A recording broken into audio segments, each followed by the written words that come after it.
नमस्ते बच्चों, कैसे हैं आप। आज के इस वीडियो में मैं आपको जयप्रकाश नारायण की रचना संपूर्ण क्रांति पाठ का सारांश समझाने जा रही हूं। तो आइए बच्चों, चलते हैं सारांश की ओर। बच्चों, आपकी किताब में जो यह पाठ है संपूर्ण क्रांति, यह जयप्रकाश नारायण की एक भाषण का अंश है जो उन्होंने 5 जून 1974 को पटना के गांधी मैदान में दिया था। तो आइए उसका सारांश मैं आपको समझाती हूँ। जयप्रकाश बाबू के भाषण के पूर्व फणीश्वर नाथ रेणु ने अपनी कविता सुनाई।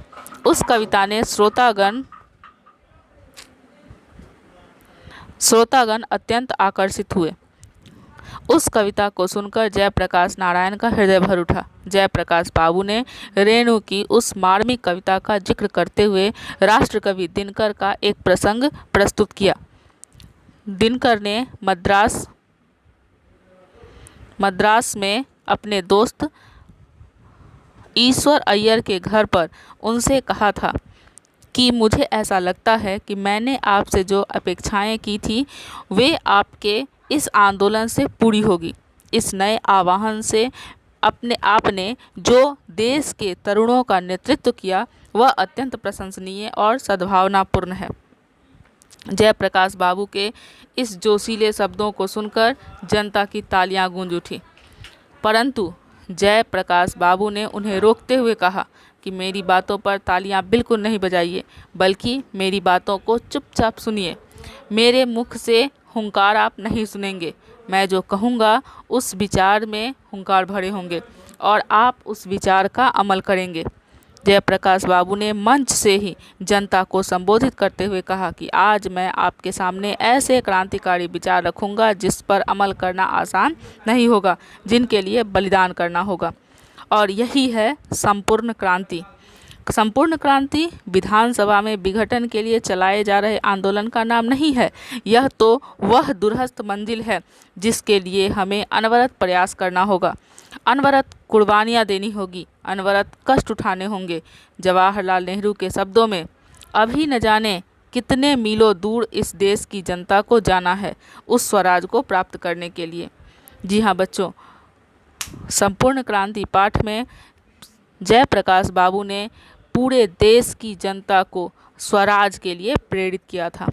हजारों लाखों जवानों की कुर्बानियों से हमें आज़ादी तो मिल गई, पर वास्तव में हम आज़ाद नहीं हुए। आज 27-28 वर्षों के बाद भी बाद का जो स्वराज है उसमें जनता कराह रही है। भूख है, महंगाई है, भ्रष्टाचार है। बिना रिश्वत दिए जनता का कोई काम नहीं होता। जनता अन्याय के नीचे डूब रही है। हजारों नौजवानों का भविष्य अंधेरे में है। गुलामी की शिक्षा से उनका जीवन नष्ट हो रहा है। दिन प्रतिदिन बेरोजगारी बढ़ती जा रही है। गरीबी हटाओ के नारे के बावजूद भी पिछले वर्षों में गरीबी बढ़ी है, घटी नहीं है। जयप्रकाश बाबू ने राष्ट्रकवि दिनकर और रामवृक्ष बेनीपुरी का स्मरण करते हुए कहा कि आज दिनकर नहीं है। यदि वे होते तो भारत के नव निर्माण के लिए कविता लिखते। अपनी लेखनी के जादू चलाने वाले साहित्यकार रामवृक्ष बेनीपुरी आज होते तो अपनी रचनाओं के एक एक शब्द में ऐसी आग पैदा करते कि नवयुवक क्या, सामान्य नर नारी और बूढ़े बुजुर्ग भी प्रभावित हो चुके होते। परंतु दुख की बात है कि आज वे नहीं हैं। जयप्रकाश बाबू ने आगे कहा, मैंने पहला आह्वान यूथ फॉर डेमोक्रेसी का किया था। लोकतंत्र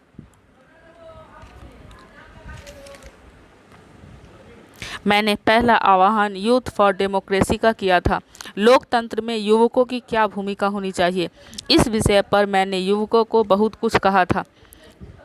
मैं तो अब बूढ़ा हो गया हूँ। जब मैंने छात्रों से कहा, आप नई पीढ़ी के लोग हैं, देश का भविष्य आपके हाथों में है, आपसे काम नहीं चलेगा। जयप्रकाश जी, आपको नेतृत्व करना ही होगा। मैंने टालने की बहुत कोशिश की। समय मुझे अपनी अयोग्यता का अच्छी तरह पता था, लेकिन तब भी मैंने नेतृत्व स्वीकार किया। मैं एक बात स्पष्ट कर देना चाहता हूं कि मुझे नाम के लिए नेता बनना स्वीकार नहीं है। मुझे आगे कर यदि कोई मुझे डिक्टेट करना चाहेगा तो मैं शीघ्र अपने नेतृत्व का त्याग कर दूंगा। मैं सभी बात सुनूंगा, मुद्दों पर बहस करूंगा, समझूंगा जो वे कहना चाहेंगे और कोशिश करूंगा कि मैं उनकी अधिक से अधिक बात स्वीकार करूं, लेकिन फैसला मेरा होगा।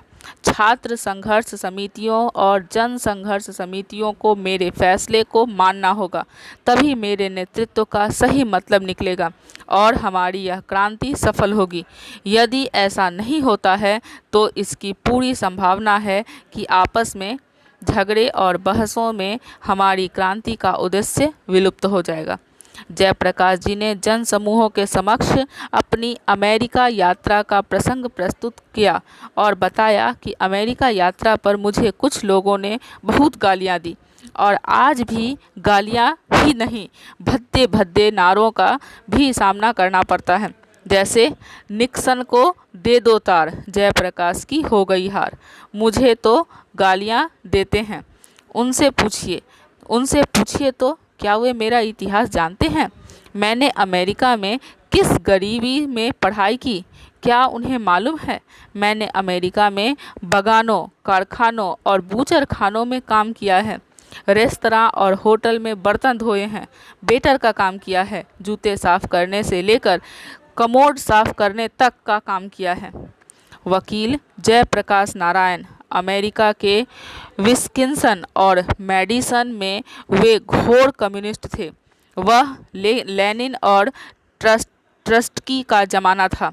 वे 1924 में मार्क्सवादी बने और उस समय तक अंग्रेजी में जितने भी मार्क्सवादी ग्रंथ प्रकाशित हुए थे उन्होंने सबका सम्यक अध्ययन कर लिया था। वे घोर कम्युनिस्ट बनकर भारत लौटे पर कांग्रेस में दाखिल हुए। जयप्रकाश नारायण ने असंगत सी लगने वाली बात को अपनी स्पष्टवादिता से संगत बताते हुए कहा कि ऐसा मैंने इसलिए किया क्योंकि लेनिन ने मुझे सिखाया था कि गुलाम देश के कम्युनिस्ट को अपने देश की आज़ादी के लिए किसी के भी नेतृत्व में चलाए जा रहे आंदोलन में शरीक होने से नहीं हिचकना चाहिए। नेतृत्व चाहे बुजुर्ग क्लास के हाथ में हो या पूंजीपतियों के हाथ में, कम्युनिस्टों को देश की आज़ादी की लड़ाई से अपने को आइसोलेट नहीं करना चाहिए। जयप्रकाश नारायण ने अपार भीड़ को संबोधित करते हुए अपने हृदय की व्यथा का इजहार करते हुए कहा कि 3 दिन पहले गफूर साहब जो बिहार के मुख्यमंत्री थे और चंद्रशेखर बाबू जो केंद्र सरकार में मंत्री थे मुझसे बहुत प्रेम से मिले, लेकिन प्रधानमंत्री दीक्षित जी, उमाशंकर दीक्षित जो उस समय भारत के प्रधानमंत्री थे, तथा कई अन्य मुझे डेमोक्रेसी का सबक सिखाते रहे। जयप्रकाश बाबू ने भारी मन से कहा कि जिन्हें प्रजातंत्र का अर्थ नहीं मालूम वे मुझे प्रजातंत्र का अर्थ बताने की हिम्मत करते हैं। शांतिमय प्रदर्शन और जुलूस के लिए लोग राज्य के विभिन्न स्थानों से आ रहे हैं और ये लोग जो अपने को लोकतंत्र का प्रहरी मानते हैं उन्हें जगह जगह रोक रहे हैं, पीट रहे हैं और गिरफ्तार कर रहे हैं। मुझे नहीं मालूम कि अंग्रेजी सरकार के ज़माने में भी इस प्रकार का व्यवहार कभी हुआ हो। आज की इस सभा में सम्मिलित होने वाले लोगों पर जो अत्याचार किए गए वे प्रजातंत्र को कलंकित करने वाले हैं। डेमोक्रेसी की बात करने वालों को अपनी इन करतूतों पर शर्म नहीं आती। डेमोक्रेसी में सबसे शांतिपूर्ण सभा करने और जुलूस निकालने वाले का पूरा अधिकार है। मैं पूछता हूँ, जनता के प्रतिनिधियों को जनता से डर क्यों नहीं लगता? जनता शांतिपूर्ण सभाओं, प्रदर्शनों और जुलूसों से सरकार के प्रति अपना विरोध दर्ज करती है, तो उसे डर क्यों लगता है? देश नेताओं और पुलिस वालों का नहीं होता, वह जनता का होता है। जनता पर प्रहार करने वालों को तो डूब मरना चाहिए। जनता के शांतिमय कार्यक्रमों में बाधा डालने वाले लोग प्रजातंत्र के शत्रु होते हैं। आज जो कुछ हो रहा है वह डेमोक्रेसी का प्रमाण नहीं है। इस गलत डेमोक्रेसी को तो बदलना चाहती है जनता। जयप्रकाश जी अपनी बात जारी रखते हुए आगे कहते हैं कि मेरा किसी व्यक्ति से झगड़ा नहीं है, झगड़ा है तो नीतियों से, सिद्धांतों से और कार्यों से। मैं गलत नीतियों, सिद्धांतों और कार्यों का हमेशा विरोध करूंगा। युवा काल में हम लोग बापू की किसी नीति का विरोध करते थे, पर बापू उसका बुरा नहीं मानते थे। जवाहरलाल नेहरू में भी यह बड़प्पन था, वे हमारी आलोचनाओं का कभी बुरा नहीं मानते थे। इंदिरा जी से जो मेरे मतभेद हैं वे बहुत गंभीर हैं। राजनीतिक भ्रष्टाचार के बारे में लोकनायक जयप्रकाश नारायण ने कहा कि राजनीतिक में करप्शन चुनाव में किए जा रहे खर्चे के कारण आता है। सबको मालूम है कि चुनाव लड़ने वाले चुनाव का खर्च नेतागण ब्लैक मार्केटियर लोगों से प्राप्त करते हैं, जिसका कोई हिसाब नहीं होता, कोई किताब नहीं होती। इससे न तो गरीबी हटेगी न समाजवाद आएगा। मैं कहना चाहता हूँ कि चुनाव की पद्धति में आमूल परिवर्तन होना चाहिए, पर कोई मेरी बात नहीं सुनता। यह बात सही है कि मैं दल विहीन लोकतंत्र की स्थापना करना चाहता हूँ, पर वर्तमान आंदोलन का संबंध दल विहीन प्रजातंत्र की स्थापना से नहीं है। हमारे आज के आंदोलन का उद्देश्य बस यही है कि मतदान प्रक्रिया स्वच्छ और स्वतंत्र हो, चुनाव के बाद चुने गए जनप्रतिनिधियों पर जनता का अंकुश हो, भारत में जनता और शासन के बीच की संरचना का सर्वथा अभाव हो। अतः हमारा लोकतंत्र नाम का लोकतंत्र है। इस संबंध में जयप्रकाश नारायण ने कुछ सुझाव प्रस्तुत किए हैं। छात्र संघर्ष समितियां और जन संघर्ष समितियां आम राय से अपना उम्मीदवार खड़ा करें तथा उम्मीदवार के जीत जाने के बाद उसके भावी कार्यक्रमों पर कड़ी निगरानी रखें, और यदि कोई निर्वाचित प्रतिनिधि गलत रास्ता पकड़ता है तो उसको इस्तीफा देने को बाध्य करें। लोकनायक जयप्रकाश नारायण ने उस सभा में यह भी स्पष्ट किया कि छात्र या जनता की संघर्ष समितियां का कर्तव्य यही नहीं होगा कि वे केवल शासन से संघर्ष करें, अपितु उसका कर्तव्य तो यह भी होगा कि वे समाज के प्रत्येक अन्याय और अनीति के विरुद्ध संघर्ष करें। संपूर्ण क्रांति शीर्षक पाठ जयप्रकाश नारायण के ऐतिहासिक भाषण से लिया गया एक अंश है, जो उन्होंने पटना के गांधी मैदान में दिया था।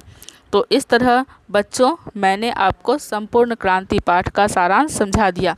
यदि आपको लिखने में असुविधा हो तो वीडियो को बीच में रोक कर आप लिख सकते हैं। बच्चों, यदि मेरा ये वीडियो आपको अच्छा लगा हो तो इसे लाइक और शेयर ज़रूर करें। बच्चों, यदि आपको मेरा ये वीडियो पसंद आया हो तो इसे लाइक और शेयर ज़रूर करें और अपना नोटिफिकेशन ऑन करके रखें, ताकि मेरे अगले सारे वीडियो का नोटिफिकेशन आपको मिलता रहे। और कमेंट करके मुझे ज़रूर बताएं कि आपको सारी बातें समझ में आई है या कहीं कुछ समस्या है। मेरा वीडियो आपको कैसा लगा है, ये सारी बातें मुझे कमेंट करके ज़रूर बताएं, और सब्सक्राइब करना तो बिल्कुल ना भूलें। धन्यवाद।